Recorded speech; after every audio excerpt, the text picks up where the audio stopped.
Assalamualaikum warahmatullahi wabarakatuh. Selamat pagi anak-anakku. Ketemu lagi di mata pelajaran PKK.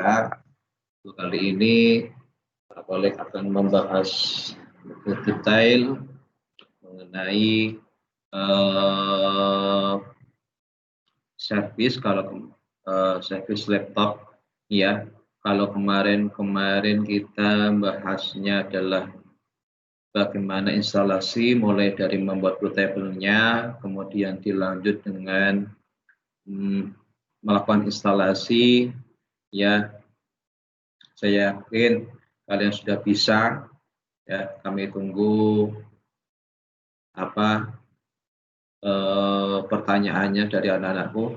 Lanjut, ini adalah bagaimana kita bongkar pasang laptop. Ini memang saya tidak bisa menunjukkan. Nanti bisa dari tutorial di YouTube banyak sekali. Namun kali ini sedikit saya ingin memberikan materi pada anak-anakku mengenai bagaimana sih membuka laptop yang betul. Yang awalnya mungkin banyak sekali yang saya yakin tidak paham bagaimana membuka laptop yang betul. Tapi kali ini akan saya share kepada kalian. Saya izin share dulu.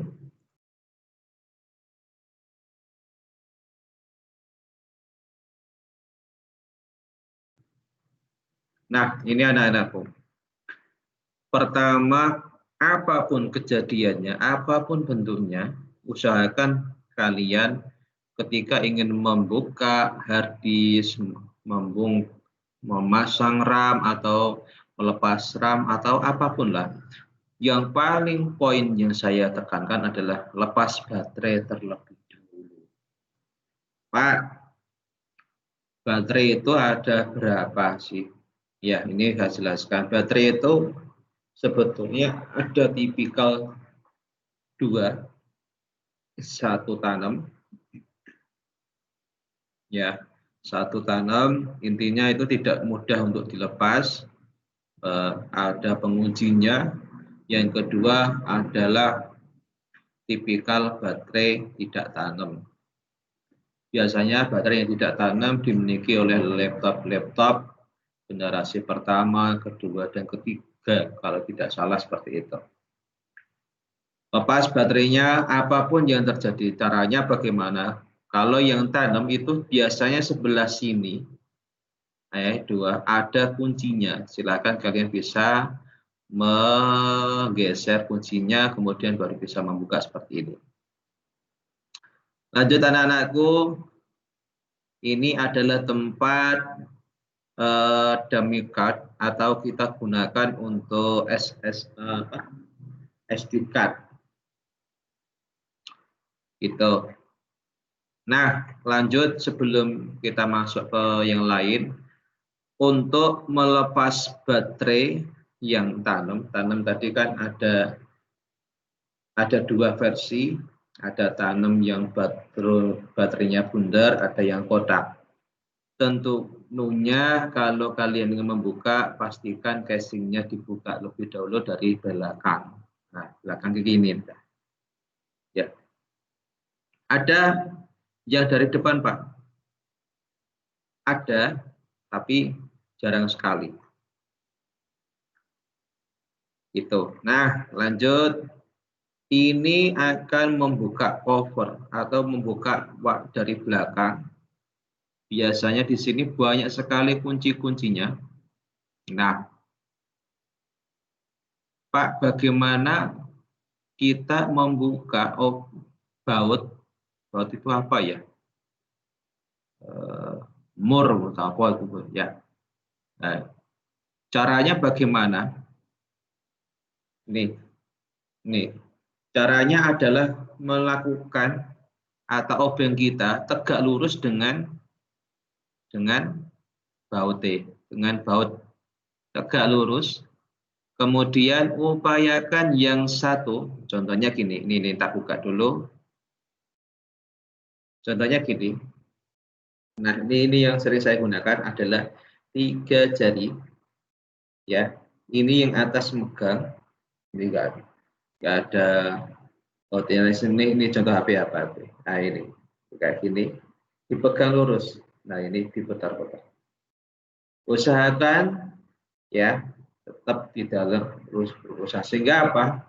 Baut ini tidak gampang rusak. Kalau baut rusak, rekoso nih ketika kita mau ngobengi lagi itu enggak nyaman.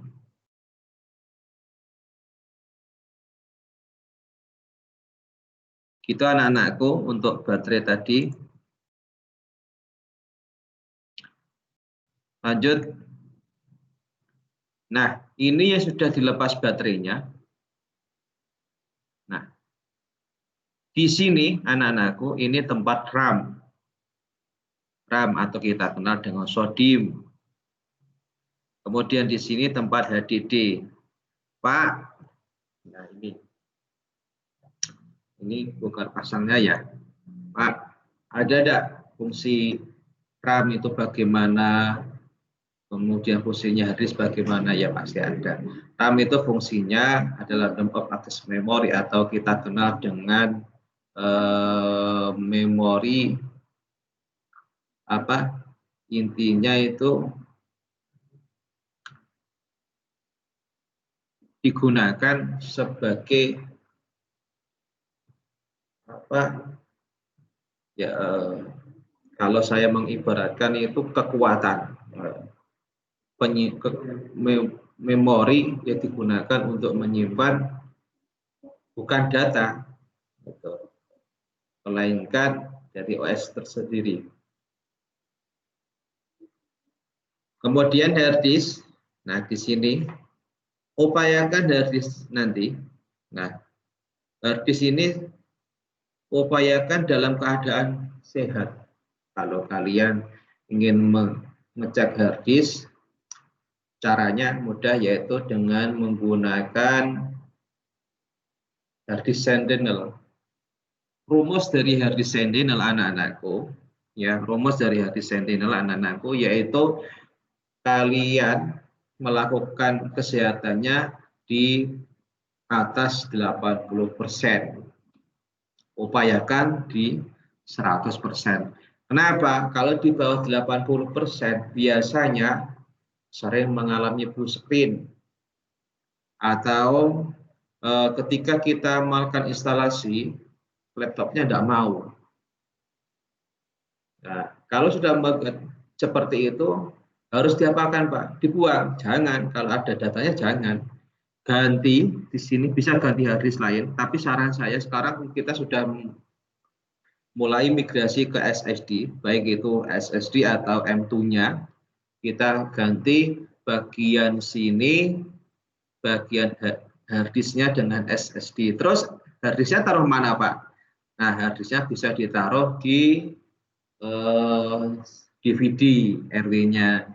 Ya, tentunya DVD RW-nya dikeluarin, kemudian menggunakan alat bantu namanya CADI. Menggunakan alat bantu, menggunakan CADI. Kalau laptop kalian laptop jadul, laptop generasi pertama, bisa menggunakan CADI yang tebal. Kalau laptop yang generasi yang baru-baru, generasi 7, 8, 9, generasi 7, generasi 9 bisa menggunakan CADI yang slim. Gitu ya. Pak, ada setting khusus di CADI, Pak? Enggak. Ya, itu. Nah, kita kembali ke RAM dulu. RAM itu begini, rumus RAM yang pernah Pak Khalid pelajari itu adalah bagaimana RAM itu sama.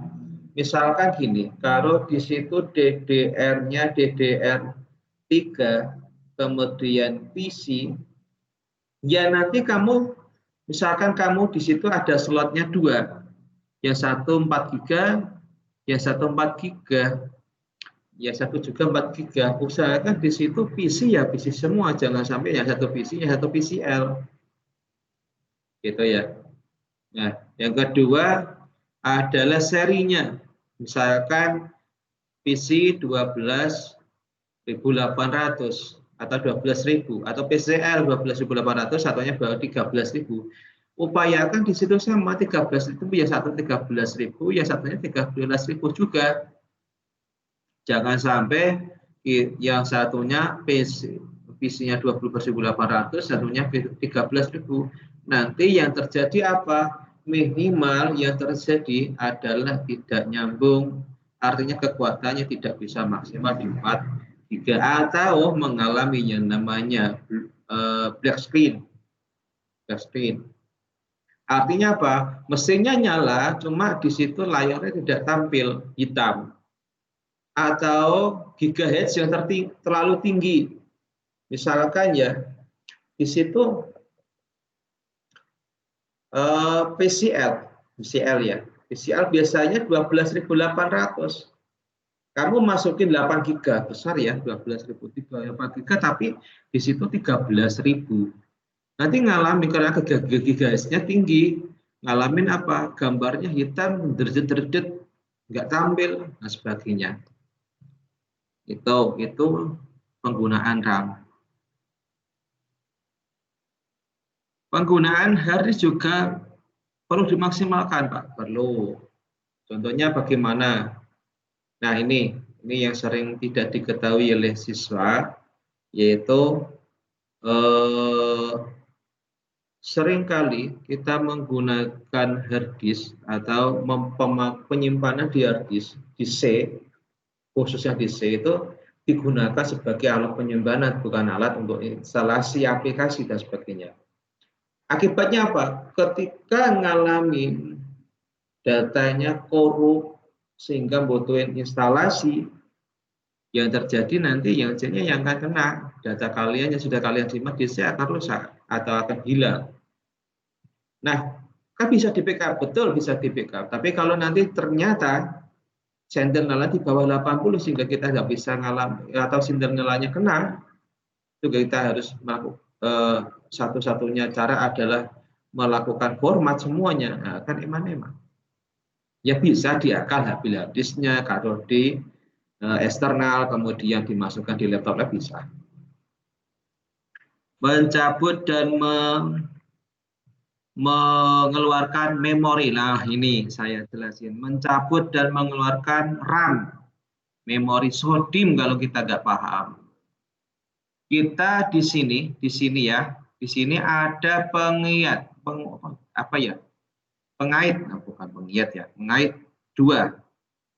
Kalau ingin mengeluarkan, dua pengait tersebut dilepas, ditarik keluar, ditarik ke samping, tarik ke samping dua-duanya sehingga secara otomatis RAM tersebut akan agak ke atas sehingga kita bisa menariknya.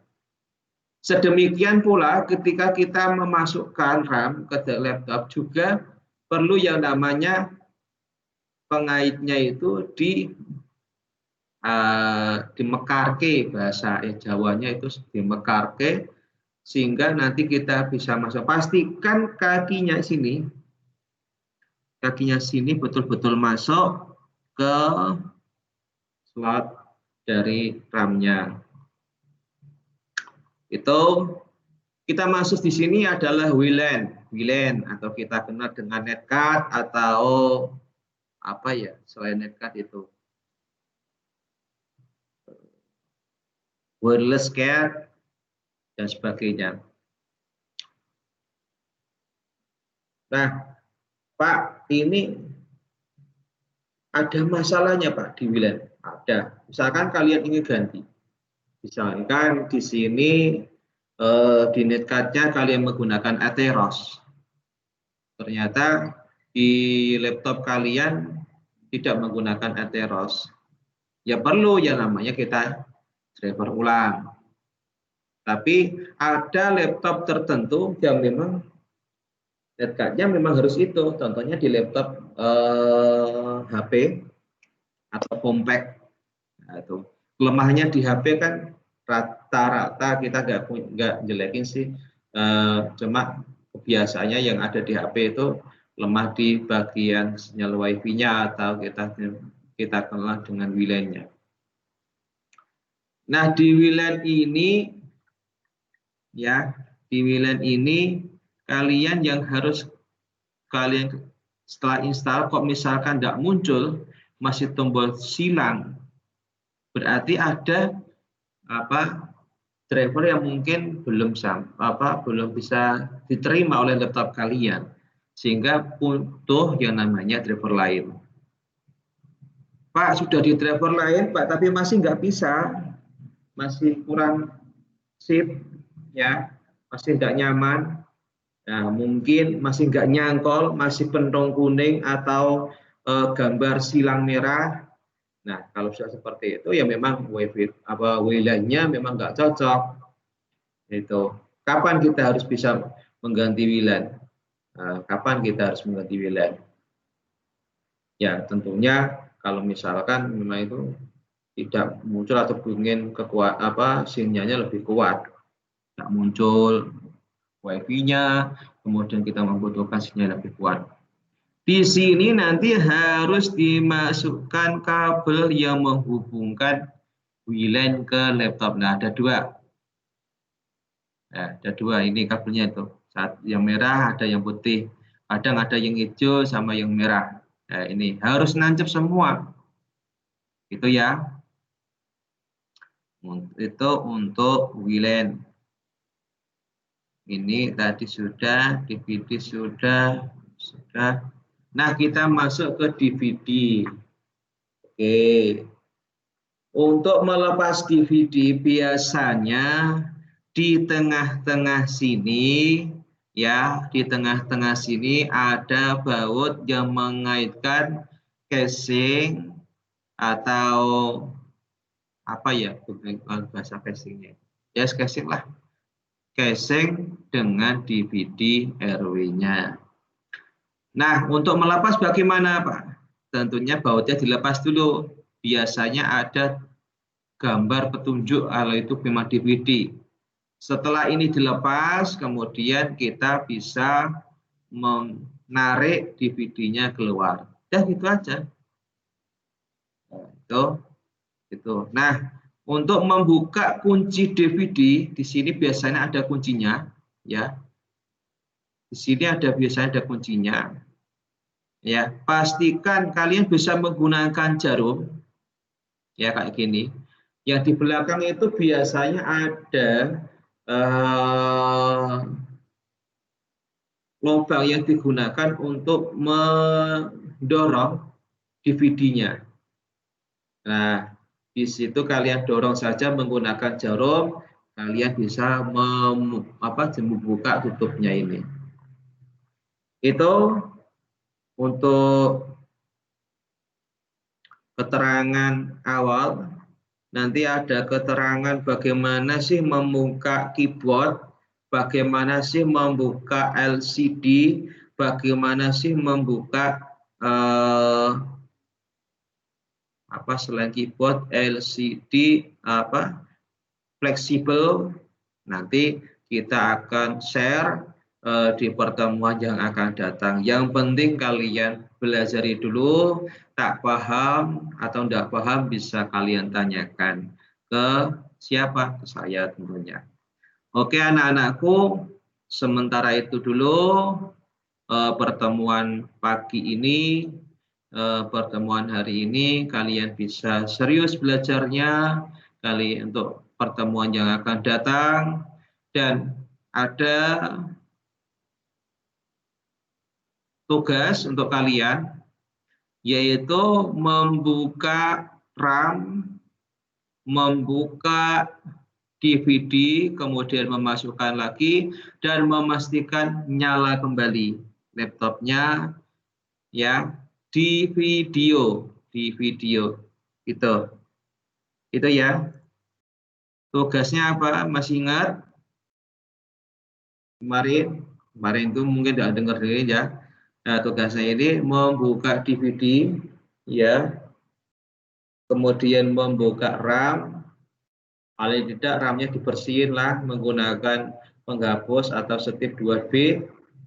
Kemudian lagi memasukkan kembali. Iya, tambah lagi membuka DVD-nya kalau laptopnya ada DVD. Itu setelah itu pastikan laptopnya nyala kembali. Oh ya, di video. Nanti diupload di YouTube channel kalian masing-masing. Channelnya itu nanti atau linknya dikasihkan ketua kelas dan ketua kelas nanti bisa mengirim tugasnya ke saya. Sekian untuk pertemuan ini. Saya akhiri. Assalamualaikum warahmatullahi wabarakatuh. Selamat bekerja, selamat belajar, dan selalu jaga kesehatan kalian.